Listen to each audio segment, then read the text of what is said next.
রাজধানীর উত্তরার দিয়াবাড়ি এলাকায় বাংলাদেশ বিমান বাহিনীর একটি F-7 BGI প্রশিক্ষণ বিমান বিধ্বস্ত হয়েছে।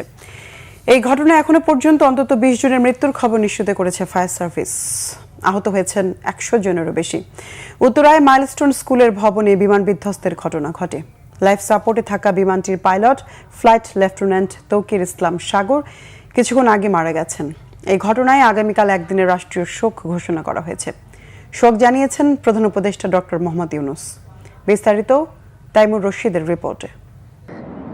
দুপুর 1:18 কিছু বুঝে ওঠার আগেই হঠাৎ করে বিধ্বস্ত হয় বাংলাদেশ বিমান বাহিনীর প্রশিক্ষণ বিমান F-7 BGI।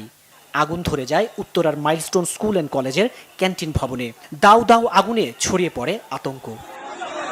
মুহূর্তেই শিক্ষার্থী, অভিভাবক সহ আহতদের আহাজারিতে ভারী হয়ে ওঠে পরিবেশ।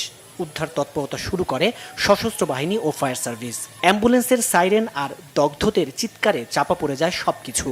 সন্তানদের খুঁজতে ভিড় করেন উদ্বিগ্ন অভিভাবকরা। আশপাশের মানুষও যোগ দেয় উদ্ধার তৎপরতায়। গেটে যাওয়ার সাথে সাথে দেখলাম যে পিছন থেকে কি জানি একটা আসলো, মানে একটা আওয়াজ হলো আর পড়ে গেল, আর আগুন, শুধু আগুন আর ধোঁয়া। আইএসপিআর জানায় দুপুর 1:06 উড্ডয়ন করে বিমান বাহিনীর প্রশিক্ষণ বিমানটি। পাইলট ছিলেন ফ্লাইট লেফটেন্যান্ট তৌকির ইসলাম সাগর। দুর্ঘটনার পরপরই ঘটনাস্থলে পৌঁছেন স্বরাষ্ট্র উপদেষ্টা জাহাঙ্গীর আলম চৌধুরী ও সেনাবাহিনীর প্রধান জেনারেল ওয়াকারুজ্জামান। ঘটনাস্থলে যান বিভিন্ন রাজনৈতিক দলের নেতারাও। ভিতরে এখনো ঢোকা যাচ্ছে না অনেক মানুষের কারণে। যে ভবনের বিধ্বস্ত হয়েছে আমাদের বাচ্চাদের ক্লাস ইংলিশ ভার্সনের, যে ক্লাস 6-8 পর্যন্ত।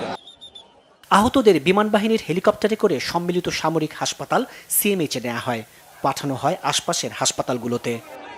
এদিকে বিকেলে ফায়ার সার্ভিস ও সিভিল ডিফেন্সের পক্ষ থেকে ব্রিফিংয়ে জানানো হয় যে ভবনটিতে বিমান বিধ্বস্ত হয়েছে সেই ভবনের প্রথম তলায় তৃতীয় ও চতুর্থ শ্রেণী এবং দ্বিতীয় তলায় দ্বিতীয় ও পঞ্চম শ্রেণীর ক্লাস হতো।